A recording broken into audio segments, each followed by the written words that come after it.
Venant du monde Java, souvent on se fiche un peu de comment est gérée notre mémoire, que ce soit la conception technique ou même lors des développements. C'est pas quelque chose qu'on regarde. On a la JVM qui est là, on a le garbage collector et finalement c'est très bien.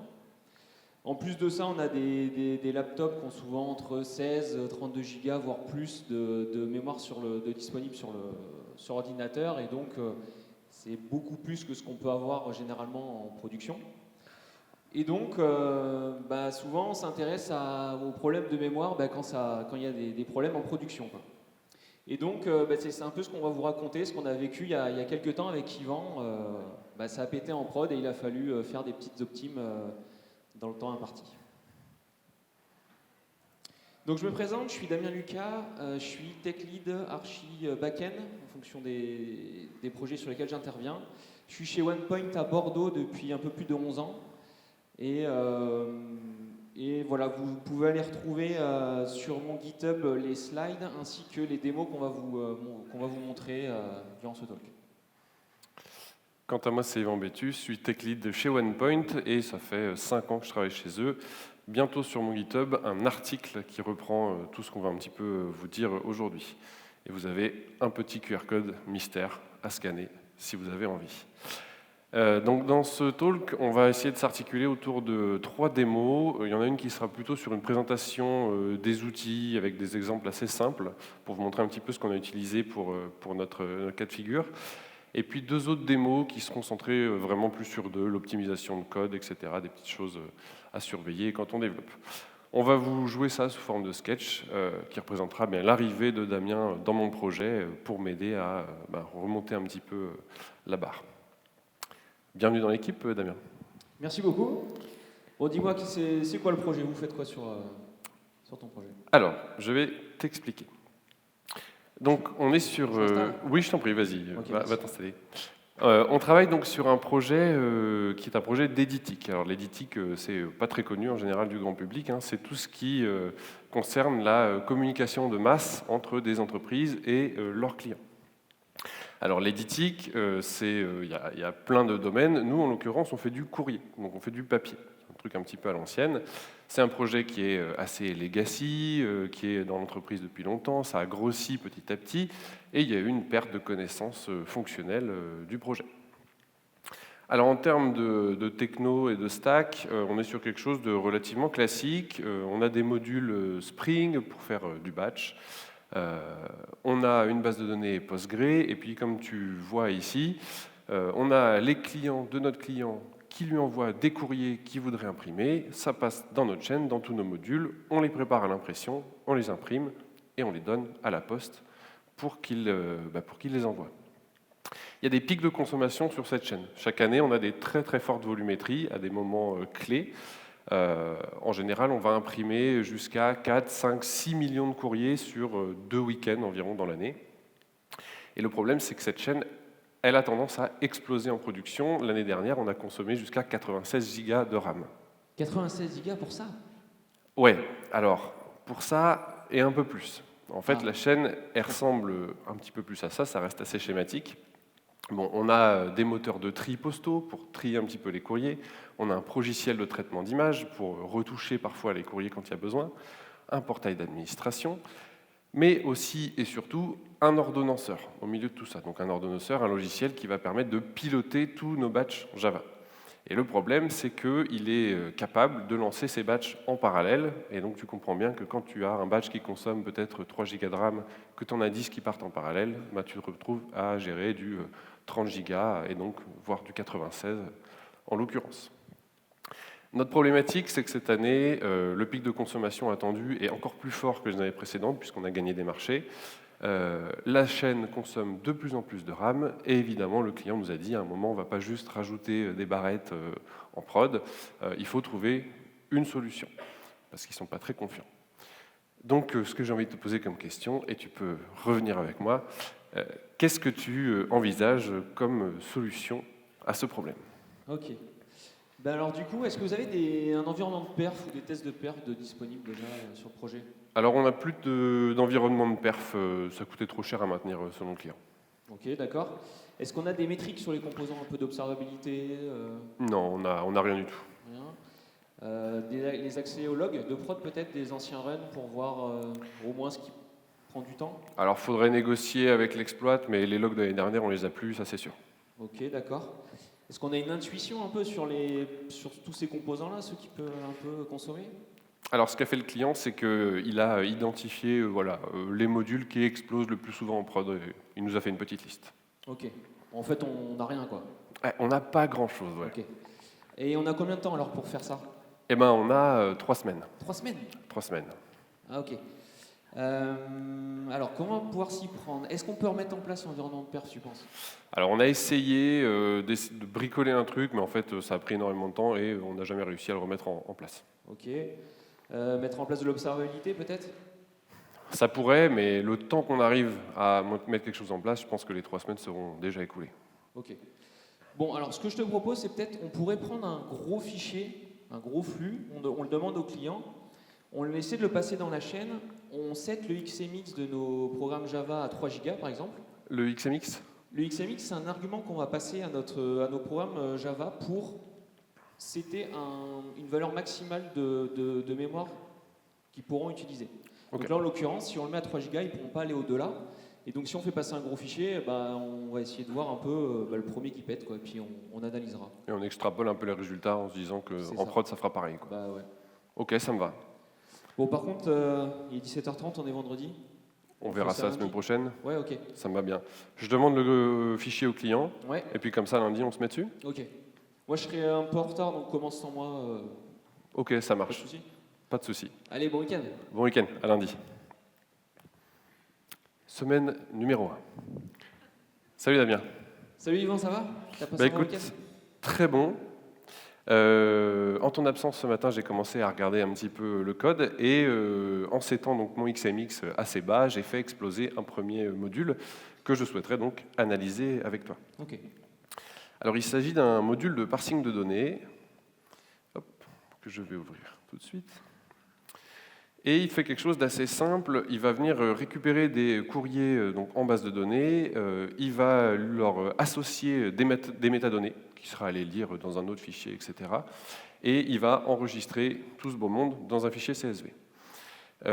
Et ça consomme, donc là moi je fais un test sur 2 millions à peu près de courriers, et ça explose, ça consomme plus de 3 Go de RAM. D'accord. Okay. C'est bien visible pour tout le monde? Ouais. Personne n'a dit non, c'est essentiel. Donc, ce que j'ai fait pour analyser un petit peu ce qui se passe dans ma RAM au moment où ça explose, c'est que j'ai utilisé une option ici.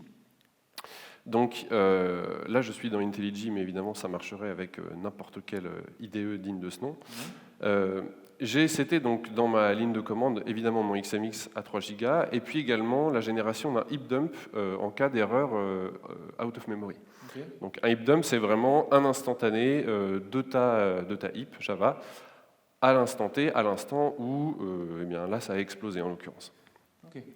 Donc, quand on utilise cette option, ça va générer un fichier qui va être exploitable par notamment Eclipse Memory Analyzer, donc il y a un bel outil un petit peu à l'ancienne, mais qui marche très bien. Donc, ça génère des fichiers HProf. Et voilà, quand on ouvre le fichier, tu as vraiment tes 3 Go de RAM disponibles. Okay. Là, je l'ai fait avant que tu arrives. En réalité, l'indexation, ça prend beaucoup de temps, parce qu'on parle quand même de 3 Go de données. Donc il y a plein de choses qu'on peut faire avec cet outil. Moi, ce que je trouve de plus simple à utiliser, c'est l'histogramme. L'histogramme, c'est assez rigolo, ça donne vraiment l'entièreté de tes objets qui étaient dans ta mémoire au moment du crash, en l'occurrence. Et ce qui est assez intéressant, c'est que tu vas pouvoir vraiment aller regarder les valeurs à l'intérieur de tes objets. Donc là, par exemple, si je prends quelque chose d'assez parlant comme une adresse, je peux lister mes objets. Donc, a priori, il y en a 2 millions, puisqu'on travaille sur 2 millions de courriers. Ouais. Et donc, si je clique sur une adresse, tu vois ici qu'on a le contenu de l'adresse. Donc là, c'est un courrier à destination de Concarneau, plus belle ville de Bretagne, comme chacun sait. Bien sûr. Ok, donc c'est très simple, on a vraiment tout le dump, on peut aller voir tous les objets. Tout à fait. Et donc, moi, il y a quelque chose qui m'a sauté aux yeux ce matin, c'est que, tu vois, nos métadonnées, on en a 30 millions, et elles consomment quand même énormément de RAM. Donc, je me suis posé des questions vis-à-vis de cette donnée. Effectivement, c'est assez logique. On voit ici qu'on va parser 300 métadonnées pour chaque courrier. Alors je suis allé voir les collègues, je leur ai un petit peu parlé de ça, et il se trouve, on m'a dit, ah mais dans le module suivant, on utilise 12 métadonnées sur les 300. Pas Je me top. suis dit, voilà, c'est peut-être pas hyper logique d'aller parser nos 300 métadonnées pour n'en utiliser que 12 par la suite. Je propose quelque chose de très simple, je vais réduire donc ce chiffre, on va utiliser que nos 12 métadonnées. Ok. Tu crois que ça va changer quelque chose, là? J'ose espérer que ça va changer quelque chose. Alors, moi, j'y crois pas. Moi. Je vais relancer mon... C'est que des strings ou des trucs comme ça pèse rien, ça, c'est pas... Bah ouais, mais avec l'accumulation, hein, J'y crois pas. on ne sait jamais. Donc là, j'ai relancé mon programme. Tu vois que c'est en train de tourner. Alors ça prend quand même un petit peu de temps, puisqu'on est quand même sur nos 2 millions de courriers. Ouais. Et je me suis permis d'ajouter une petite option. Ah, ça n'a pas planté. Ça n'a pas planté. Donc on est passé avec moins de 3 Go de RAM nécessairement. Et le problème que j'avais un petit peu anticipé, c'est que, bah, évidemment, là, on ne peut plus voir ce qui s'est passé dans notre mémoire, puisqu'on n'a pas eu de out of memory error, voilà, donc on n'a pas notre heap dump. Ok. Ce que j'ai fait, c'est que j'ai utilisé un autre outil qui peut être bien pratique, qui s'appelle JFR, Java Flight Recorder. Donc là, l'idée, c'est vraiment de dire ton run, le run de ton batch, c'est comme ben voilà, le vol d'un avion de ligne, et nous, on va enregistrer toutes les données de vol. Okay. Donc tu vois qu'à nouveau, la commande, elle est très simple. C'est du Start Flight Recording. Tu lui donnes une donnée maximum d'enregistrement. Bon, ben là, 200 secondes, on était large. Hein. Et donc lui, il va venir voilà, récupérer tout un tas de métriques sur ce qui s'est passé dans ta JVM pendant l'exécution. Okay. Ça génère à nouveau un fichier, qui cette fois est un fichier au format JFR, qu'on va pouvoir venir exploiter avec JDK Mission Control. Et donc tu vois que le fichier est ici. Il pèse beaucoup moins lourd que le heap dump, mais en contrepartie, tu n'as pas toutes les valeurs que tu pouvais avoir dans ta mémoire. Oui, tu ne peux pas les consulter ce qu'il y a dedans. Tu ne peux pas les consulter. Tu as des infos, mais elles sont peut-être potentiellement moins précises. Donc il y a tout plein de choses qui sont indiquées dans Mission Control. Moi, je vais m'intéresser qu'à ma mémoire, puisque là, en l'occurrence, c'est ce qui nous intéresse. Et tu vois qu'on retrouve un histogramme à peu près similaire à celui qu'on avait dans Memory Analyzer, sauf qu'évidemment, on n'a pas le nombre d'instances, etc. Mais il y a quand même quelque chose d'assez étonnant, c'est qu'on retrouve nos métadonnées, qui cette fois ont consommé 967 mégas de RAM. Je pense qu'en réalité, si on avait laissé l'autre exécution terminée, sans exploser, elle aurait certainement consommé voilà, peut-être des gigas et des gigas de RAM. Okay. Okay. Et donc, normalement, on doit bien retrouver voilà, nos adresses qui sont ici et certainement nos autres DTO si je continue un petit peu la liste. OK pour ça? Ouais. Bah écoute, je pense que c'était un fixe assez facile. Gros fixe. Gros fixe, grosse semaine de boulot. Ah putain, ouais. Vendredi, 17h30. On va s'arrêter là. On s'arrête là. Je push et on part en week-end. On voit la semaine prochaine. Parfait. Ça marche. Allez, bon week-end. Bon week-end. Fin de la première semaine, je vous avais spoilé la diapo, 1 giga de RAM sauvé. Alors, il ne faut pas se laisser abuser par cet exemple qui était volontairement très très simple. Il faut savoir que c'est quelque chose qu'on a vraiment eu dans notre code de prod. Évidemment, c'était beaucoup plus difficile à démêler que ça, hein, c'était pas juste un chiffre voilà, à changer. Mais ces outils sont vraiment très très utiles quand vous avez voilà, des processus hyper complexes, que vous ne savez pas où part votre mémoire, vous avez potentiellement peut-être des fuites mémoire. Ça peut être vraiment très très bien pour les analyser. Je vous remets donc ici différentes façons de générer un dump mémoire. Vous avez JMap et JCMD qui sont très pratiques si vous avez un programme Java qui tourne en continu. Vous récupérez son PID et puis vous pouvez lancer ces commandes-là pour générer le heap dump. Et évidemment, notre petite commande préférée, puisque nous, ça explose toujours en plein vol, cette option-là. Alors ça, c'est la façon Java 21 de l'écrire. Dans les versions précédentes, ça a un peu changé pour chaque JDK, donc je vous laisserai regarder si vous voulez l'utiliser.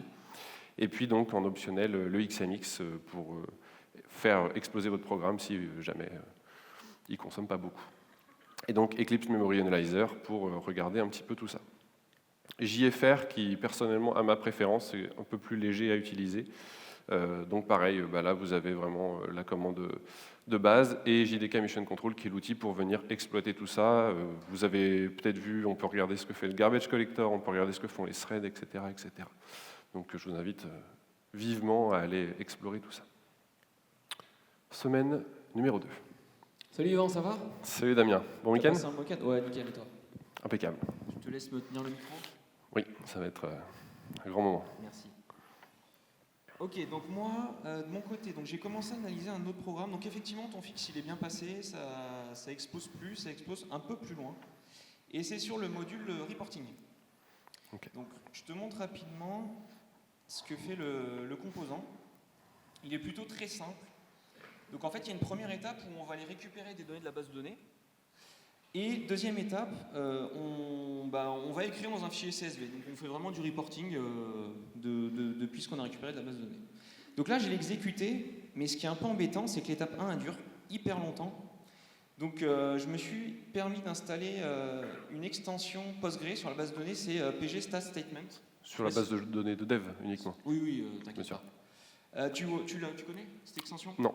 Ok, alors en fait cette extension, on l'installe sur la base de données et ça permet de récolter tout un tas d'informations sur les requêtes qui vont être faites sur la base de données.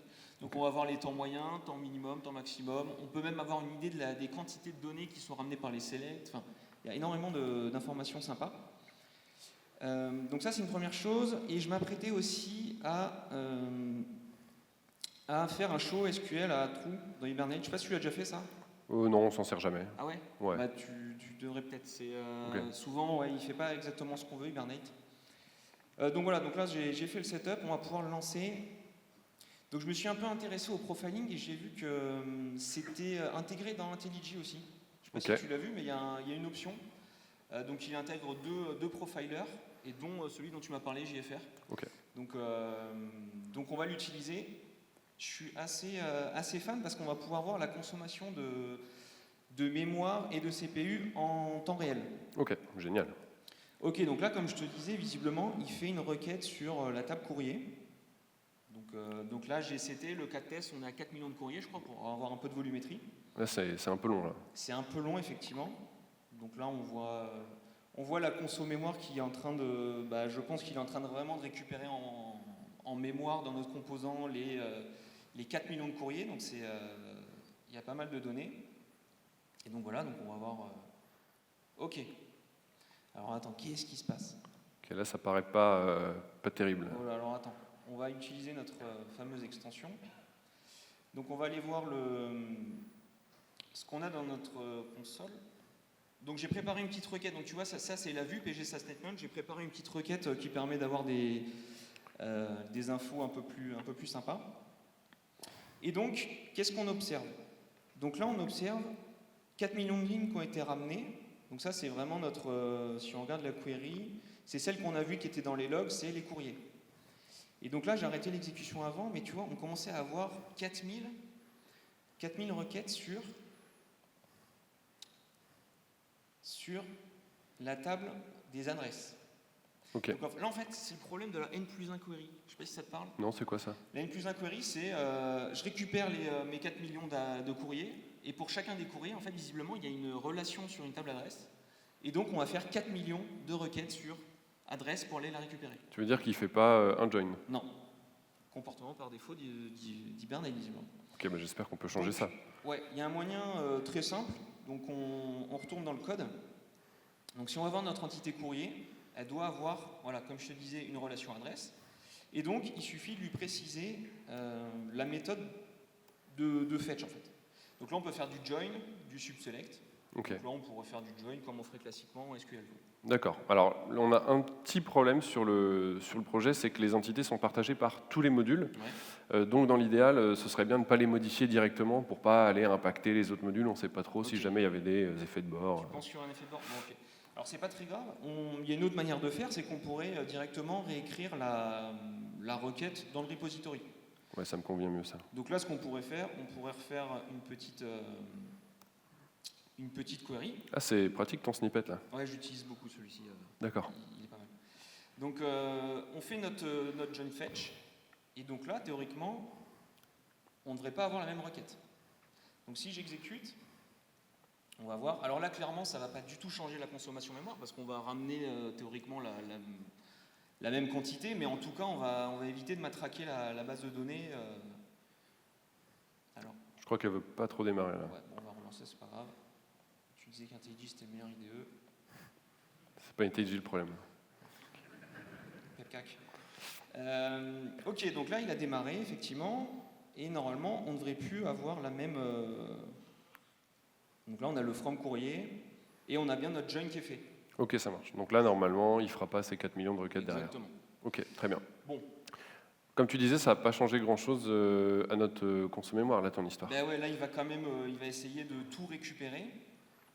Bon, théoriquement, ça devrait quand même être plus rapide, parce que de faire les 4 millions de requêtes sur la base de données, ben c'est du temps. Ouais. C'est vraiment du temps. Donc là, on voit, donc là, ça explose par rapport à tout à l'heure, on était à 4 gigas, donc là, il récupère tout d'un coup. Je ne sais pas jusqu'où on va monter. Ok, donc là, ça a terminé. Ok, donc là, il a écrit le fichier. Donc déjà, on est allé un peu plus loin. Si on regarde la tête du fichier, qu'est-ce qu'il y a dedans? Donc on a notre fichier courrier CSV. Ah ok, donc en fait, on récupère que la ville et le destinataire? Ouais, c'est le reporting des courriers, ouais. Mais en fait, on n'a même pas besoin de l'adresse, quoi. Ouais, effectivement, non. Ok, alors, ce que je te propose de faire, c'est de faire une projection. Une projection. Une projection, c'est dans du SQL. Une projection, c'est qu'on va sélectionner uniquement les données qu'on a besoin. Donc en fait, c'est dans le select, on va mettre uniquement les colonnes dont on a besoin. Donc tu vas réécrire la requête à nouveau? Non, non, non. Il y a mieux. Dans Spring Data JPA, on peut écrire des projections, et tu vas voir, ça se fait assez simplement. On va créer une interface qui contient uniquement ce qu'on veut récupérer de notre entité courrier. Donc là, on a créé notre courrier reporting, qu'on passe directement. Notre requête, on n'en a plus besoin. Voilà. Et il suffit de lui donner la signature des méthodes qui correspond au champ qu'on va récupérer de notre entité. Et il va être capable d'aller récupérer juste le champ en question. Exactement. Donc là, si je crée ça, voilà. Donc si on le relance, ça va encore changer la tête de la requête. Et voilà. Et donc là, finalement, select ville destinataire, on a besoin que de ça dans le fichier CSV, from courrier, et donc... Donc là, il a fait la requête qu'on aurait fait naturellement, nous, voilà. en déjà, SQL. on n'a plus la jointure, et normalement, on va avoir moins de quantité de ramener depuis la base de données, quoi. Ok. Alors ça change quand même pas notre problème, je pense, de base, qui est qu'on ramène tout d'un coup. Effectivement. Il y a mieux à faire à ce niveau-là. Là, quand on regarde le code qui est plutôt simple, c'est vraiment on récupère de la base de données et on écrit dans un fichier CSV. Ce qu'il faut savoir aussi, c'est que dans nos repositories, on peut directement retourner un stream. Ici, on pourrait dire, plutôt que de ramener une grosse liste, on ramène directement un stream. Donc ça se fait tout seul, c'est dans l'API. Et ça, Postgre, il est d'accord avec ça? Ouais, il se débrouille. Donc là, on va mettre notre stream ici aussi. Donc il n'y a pas beaucoup de choses à changer, hein. L'écriture, il est capable aussi de prendre... on fait un for each dessus. C'est vraiment tout ce que tu changes? Ah oui, non. Tu connaissais en fait? Ouais, enfin j'ai... Effectivement. Donc déjà, on est dans un stream, donc il faut le fermer. Donc on va le mettre dans un try with resource. Donc on fait notre petit try with resource. Et en plus de ça, il lui faut un contexte transactionnel. Donc, on va lui mettre un arrobas transactionnel ici. Et donc là, si on lance, on devrait avoir encore du mieux. Ok. Donc là, il va streamer les informations de la base petit à petit dans le fichier. Exactement. Donc là, tu vois, l'étape 1, elle s'est exécutée directement après, on a l'étape 2. Donc on a... plus d'images. Ouais. Donc en fait, on imagine que, ça va tellement vite qu'il ouvre la connexion à la base de données, il est déjà en train d'attendre l'écriture, il est en train d'attendre de la donnée pour l'écriture dans le fichier CSV. Et donc là, on voit que la consommation mémoire, elle est plutôt plane, ouais. elle est plutôt constante. Alors même si là, tu as réussi à la réduire drastiquement, je me dis quand même, finalement, pour ce qu'on essaye de faire, ça me paraît énorme, 700-800 mégas de RAM de consommer. Effectivement. Alors là, on n'a rien précisé de particulier dans notre repository. Donc, par défaut, le driver, il fait ses propres calculs et il va ramener des paquets, parce qu'il faut quand même avoir conscience que le stream, il ramène des paquets depuis la base de données, il fetch. Et donc, on peut lui préciser des hints, des query hints. Donc, c'est des informations qu'on va donner à notre SGBD pour exécuter la requête. Ouais, sympa ton snippet là aussi. J'utilise aussi beaucoup celui-ci. D'accord. Donc là, tu vois, on est sur 4 millions de courriers, donc on se dit, on va fetch des paquets de 300 000. Ouais. Donc on va voir ce que ça fait. Donc ça te paraît optimisé en fait. Ça me paraît optimisé. Si je tire un peu le trait, tu vois, si on ramenait des paquets de 1, on aurait vraiment une courbe très plane et pas beaucoup de données de ramener depuis la base de On données. ferait 4 millions de fetch, quoi, Par a contre, ce priori. serait long. Et à contrario, tu vois, si on mettait 4 millions, on ferait un gros paquet, donc ce serait long, mais voilà. Donc faut trouver le bon juste milieu. Là, 300 000, ça me paraît pas mal. C'est quand même pas mal là, en conso de RAM, si tu montres un petit peu à combien on en est là. Ouais, voilà. Donc là où tout à l'heure on pouvait exploser à 8 gigas, là on est à 230. Ok. Sans- Ce qui paraît à peu près normal. Ouais. Alors, c'est très bien. Il y a un petit truc qui me chiffonne depuis le début que tu me montres cette démo. Il y a une requête qui part dès le début et je comprends pas bien ce que c'est. Effectivement, C'est j'ai pas la vu première aussi. fois que je la vois. Ah, c'est pas la première fois en plus? Non, Et vous avez jamais regardé? c'est trop compliqué pour moi ça. Ah, ok. Alors, donc c'est vrai que j'ai commencé à regarder, c'est bizarre. Donc là, on voit que la requête, elle se déclenche avant le module reporting. Donc, si on regarde l'application, effectivement, quand ça start, il n'y a pas de requête qui se fait.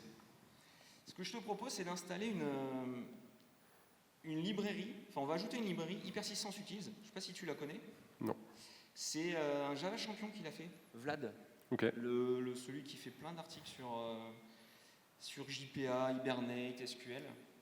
Donc, il a développé une librairie, donc je vais l'ajouter dans le POM. Et donc, il y a une fonctionnalité de cette librairie qui va nous intéresser, c'est qu'il va nous ressortir la stack d'appel d'une requête SQL. Donc c'est assez intéressant parce que là, c'est exactement ce qu'il nous faut. Il faut qu'on sache d'où viennent, qui a exécuté exactement cette requête. Donc là, on se crée ce qu'on appelle un inspecteur. Donc ça, c'est un composant, enfin, il l'a appelé comme ça en tout cas. Donc je le récupère, c'est un bin qu'on va mettre dans notre conf. Donc bien sûr, on l'enlève une fois qu'on a résolu le problème. Et tout simplement, ce qu'on va mettre dedans, c'est le package qu'on veut analyser. Donc là, on est sur notre FR, on n'est pas une démo. Donc on a mis je fais les imports, très bien. Dernière chose à faire, c'est d'activer le mode debug sur sa librairie à lui. Ça va le bras là? Ça commence à être difficile, ouais. Je vais être costaud après Delfest. Ok, donc on va le lancer et on va voir ce qui se passe. Donc là, théoriquement, il est censé nous ramener. Oula, ça a planté là. Ah non, ça n'a pas planté. C'est comme ça qu'il a voulu montrer la stack d'appel. Ah ouais, il n'est pas designer le gars quoi. Ça ressemble à une stack trace effectivement. Donc, quand on démarre le composant, on voit qu'on a un nouveau truc qui est apparu, cette requête SQL. Donc c'était celle qu'on se demande d'où elle vient. Elle a été générée par Hibernate comme ça, et donc là on a toute la stack. Et donc on retombe sur un package qui est chez nous, et on a un init database configuration service. Ah bah oui, ça c'est effectivement c'est le service d'initialisation de la base. Mais on l'utilise pas dans le module reporting. Bah non, mais tout le monde utilise le module core. Ah ouais, donc en fait vous mettez vous requêtez la base de données à la construction de vos bins comme ça. Pourquoi pas, ouais. D'accord. Alors, on va faire un fixe plutôt rapide, une sorte de lazy loading, hein, modestement. Hein. On va juste se dire, voilà, au moment où on get, si c'est nul, on va effectuer notre appel, et voilà. Et on fera peut-être quelque chose de mieux, on y réfléchira en point tech plus tard, mais donc là, si j'exécute, théoriquement, on ne devrait plus avoir notre... Donc là, on a l'autre stack, mais effectivement, voilà, ça a démarré sur notre requête. Ouais, parfait. Bon, ben voilà. Très bien. 17h30, vendredi. On arrête là? On débauche? Allez. Grosse semaine là, quand même. Hein. Ouais, grosse semaine, là, beaucoup de boulot. Ouais. Eh bien, je te dis bon week-end. Bon week-end. Allez, salut. Semaine 2. Ah bah, il n'y a pas. Bon, on a sauvé 3 gigas de RAM, semaine 2. Donc, on va faire un petit récap de ce qu'on a vu. On a vu au tout début l'extension PG Stat Statement. Donc, c'est une extension Postgre, rien de plus simple pour l'installer. Ouvrez votre terminal. Vous allez avoir un fichier de conf postgresql.conf qui est dispo sur n'importe quel serveur de base de données Postgre. Dedans, on va lui rajouter la librairie PG Stat Statement. On redémarre Postgre et ensuite on exécute la requête SQL, enfin pas la requête SQL mais le create extension. Ce qu'on vous a pas montré, donc ça suffit. Donc là vous le faites et du coup on va récolter comme on l'a vu, ça va vous créer la vue et on va avoir tout un tas d'informations sur les requêtes. Donc ça nous a été très utile pour quand on a une grande chaîne batch pour voir exactement le nombre de requêtes qui sont effectuées, des fois qui nous paraissaient un peu anormales au vu des volumétries qu'on avait en entrée.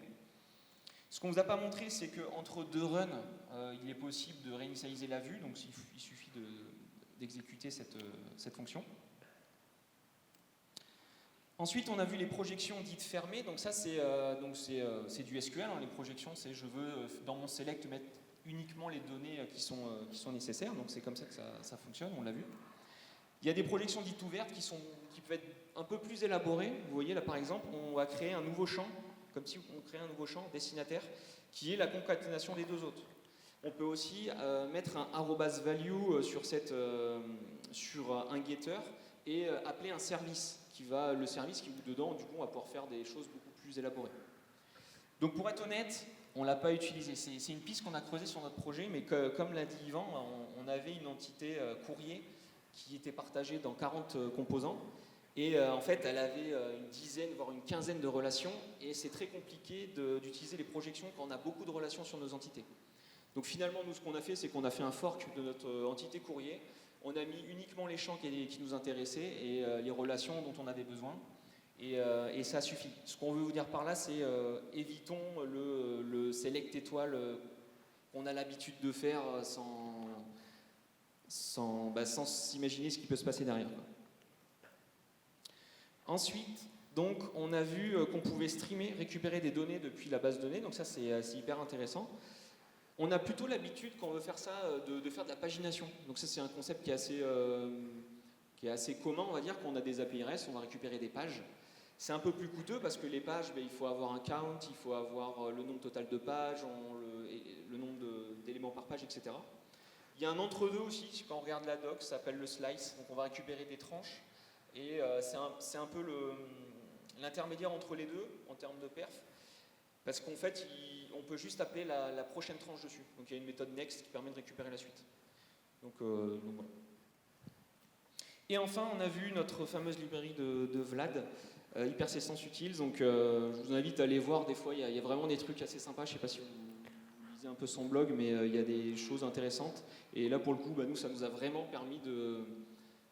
pour le coup, c'est un vrai cas. On avait des exécutions de requêtes à l'instanciation de nos bids, mais sur une grosse base code, on ne sait pas d'où ça vient. Et c'était dans un module commun perdu au fin fond de nos libs. Salut Yvan, ça va? Salut Damien. T'as passé un bon week-end? Excellent. Par contre, j'ai pas arrêté de penser évidemment au code. C'est notre dernière semaine. Donc là, je me suis dit qu'il fallait qu'on mette les bouchées doubles. Okay. Bon, j'ai un petit peu regardé un dernier module qui semblait exploser assez régulièrement et je voulais partager avec toi un peu mon incompréhension puisqu'il y a quand même des choses assez étranges. Okay. C'est un module de tri des courriers. Donc tu vas voir, je vais te montrer dans la logique, c'est quand même relativement simple. On va récupérer des données en base de données. Okay. Donc, ce sont des lots postaux qui contiennent donc, des listes de courriers. On va venir trier ces courriers en fonction de critères, notamment le code postal, etc. Et puis faire des petites opérations pour modifier leur contenu si besoin, etc. etc. C'est tout fait. Ah oui. Okay. Là, le problème, c'est que ça explose en plein vol et avec les outils que je t'ai montré la première semaine, j'arrive pas en fait à exploiter un petit peu les données de la mémoire, etc. Donc, j'ai décidé d'utiliser ce que tu m'as montré, c'est-à-dire le profiling IntelliJ. Je te propose qu'on regarde ça ensemble. Okay.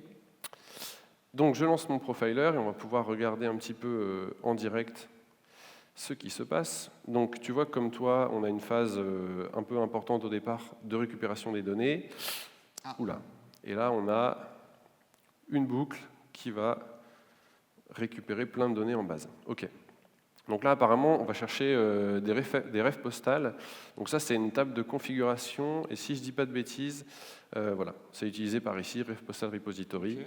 Donc là, effectivement, on a une boucle qui va faire des requêtes, a priori, là, toujours 2 ou 4 millions de courriers que j'utilise pour le test. J'avais mis un stream pour être hyper performant comme toi, mais... Je ne sais pas si c'est le bon endroit. Ouais, mais okay. Ça ne marche pas en tout cas. Ouais. Là, ce que je te propose en quick fix, c'est de mettre du cache. Et puis comme ça, la requête, elle sera exécutée quelques fois, et puis après, c'est terminé. Quoi. Sur les tables de paramétrage, c'est plus sympa de mettre du cache, effectivement. Ouais, c'est ça. Donc un petit cacheable, et puis on va lui donner un nom tout simple. Hop. OK. Je vais réexécuter ma requête, et là je pense que normalement on va être hyper performant. Donc là, pas de durée de vie du cache parce qu'on est sur du batch. Ouais. On s'en fiche, le cache il vaut pour l'exécution du batch. Alors ça a planté, pourtant je crois que je ne me suis pas trompé. OK, d'accord. Bon, il n'a pas fait ce que je pensais, donc là il me dit que le stream a déjà été consommé. Je pensais qu'il allait mettre en cache peut-être la liste des références postales. En fait, il a vraiment mis le stream. Le stream. Donc on passe une première fois dessus, et puis ensuite il est consommé, donc c'est terminé pour lui, quoi. Ça, c'est pas lourd. Bon, je vais faire un truc tout simple, je vais remettre une liste. Ok. Ce sera, pour cette fois, je pense que ça ira mieux. Et puis du coup, ici, évidemment, il doit un petit peu râler. Il faut que je remette mon stream derrière. Et là, ça devrait être bon. OK. Je relance une dernière fois, j'espère que ça va fonctionner. Une dernière, t'es optimiste. Bien sûr, toujours. Comme ça que je fonctionne. Donc la récupération des données est en cours. Donc là, il y a vraiment beaucoup de belle queries. conso là. Ouais. Conso mémoire. Ouais, là ça explose. Et du coup, tu vois, il a bien fait notre requête qu'une seule fois, ce qui veut dire qu'a priori, il n'y avait qu'une référence postale en plus. Le cache vaut le coup. Donc le cache vaut vraiment le coup. Et par contre, voilà, on a consommé quand même pas mal de mémoire. Alors avec le profiler que tu m'as montré, il y a quelque chose que j'aime beaucoup. C'est qu'il est ensuite intégré dans le code. Donc ici, tu vois qu'on a vraiment plus le temps CPU. Moi, ça ne m'intéresse pas tellement. Je vais plutôt aller regarder les allocations mémoire. Donc ici, on a un joli flame graph. Et surtout, tu vois, en fait, dans ton code, à chaque ligne, il dit combien de mémoire a été allouée. Ah, c'est pas mal. Et là, beaucoup. Ouais. Peut-être un petit peu trop. Je vais me le noter pour, si jamais on arrive à améliorer le truc plus tard, ce que j'espère, ce dont je ne doute pas même. On va y arriver, je pense. OK, donc là du coup on peut voir typiquement qu'il y a pas mal d'endroits où il y a énormément d'allocations, notamment ici pour ce logger. 2 gigas sur le logger. 2 gigas juste pour un logger. Violent. Ça me paraît énorme. Surtout qu'en plus il fait rien, tu vois, il récupère juste la liste des courriers et il prend leur taille et il l'imprime, quoi. Ouais. Et puis il refait le coup un petit peu pareil, d'ailleurs c'est toujours un peu les mêmes volumes de RAM alloués. Je te propose qu'on aille regarder ça. Ah, c'est pas un getter. C'est pas un getter. Elle ment un petit peu cette méthode. OK, donc en fait, on récupère les courriers du lot postal, donc ça doit être une liste. On fait un stream dessus, on fait un premier filtre, on le collecte en liste à nouveau. Ok. Et si je dis pas de bêtises, derrière, souvent on refait des streams en fait. Hein, t'as vu ? Sur tous les gates courriers, on a un stream derrière. Ouais. Donc en fait, on a une liste qu'on transforme en stream, qu'on transforme en liste, qu'on transforme en stream. Aïe, ça commence à faire beaucoup. Il y a mieux à faire, je pense. Est-ce que tu penses que ça pourrait peut-être résoudre le problème ? Allez, on peut essayer. OK. Bon alors, ce que je vais faire, ça va être tout simple, c'est que je vais juste renvoyer mon stream. Hein. Tac. Mince. Hop Du là. coup, on fera les opérations terminales là où on en a vraiment besoin. Exactement. Donc ici, là, moi, un longueur qui consomme 2 gigas, je crois que je ne vais même pas essayer de l'optimiser. Hein. Je le mettrai en trace ou bien je ne le mettrai pas du tout. Et donc ici, je vais pouvoir retirer mes streams directement, puisque je renvoie déjà un stream dans ma méthode. OK, je vais réexécuter, on va voir un petit peu si vraiment on arrive à observer une amélioration. En tout cas, en termes de logique, ça me paraît déjà... Simple, mais... Oui, ça me paraît déjà mieux, malgré tout.